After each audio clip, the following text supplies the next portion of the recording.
Knicks versus Celtics. Who's going to win? I have the Knicks winning in 7, and let me tell you why. I know what the Knicks record is against the Celtics this season, which I know is something that is definitely propelling a lot of people to pick the Celtics. That on top of the Celtics, obviously, winning a championship, the amount of talent and depth that they have on that team, it all makes sense. I think this is going 7. So let me be clear. I think this is going to be a long series that's going to come down to literally the last game. And that's part of why I have Knicks in 7.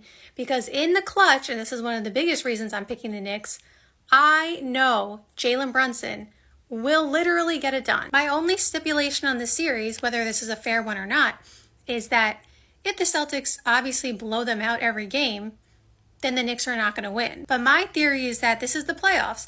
They are honed in on each other. Like, this is not the regular season where, every team is flying to their next destination and you're studying film, but you're not studying the opponent the way that you will in the playoffs. And so because the Knicks are locked in on this one single opponent, they have got some rest and everybody is healthy for the most part. And Jalen Brunson, again, clutch player of the year, I'm putting my faith in Jalen Brunson. Because if it comes down to the wire, like I said, I know Jalen Brunson will literally show up. And the Celtics are dealing with some injuries. Now, they're all going to play, but I'm just saying they are a little banged up. But the injuries are not even the reason that I'm picking against the Celtics. I think it more so has to do with the Knicks are going to do and less about the Celtics not doing something. Here's the reason why. These are the last 4 matchups with the Knicks versus the Celtics. You could see their 3-point percentage, 38, about 39%, 39%, 49%, and 47% is insanely good. And then for the Knicks, while they have not shot 47% in any of the games, besides the last game where they were sub 30%, they have shot pretty decently from 3 as a team as well. And this is the other key stat I want to focus on is the turnovers. These are the Celtics turnovers in the last 4 matchups.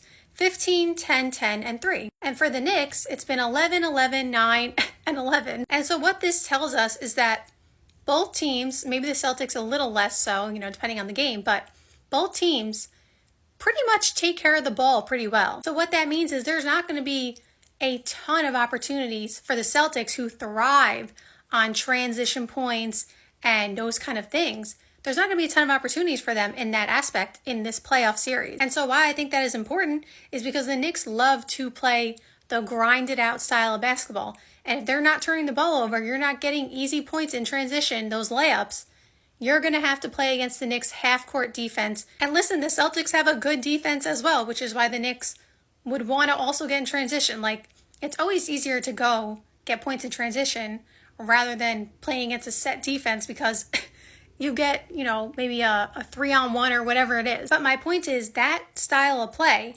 favors the Knicks more than it favors the Celtics.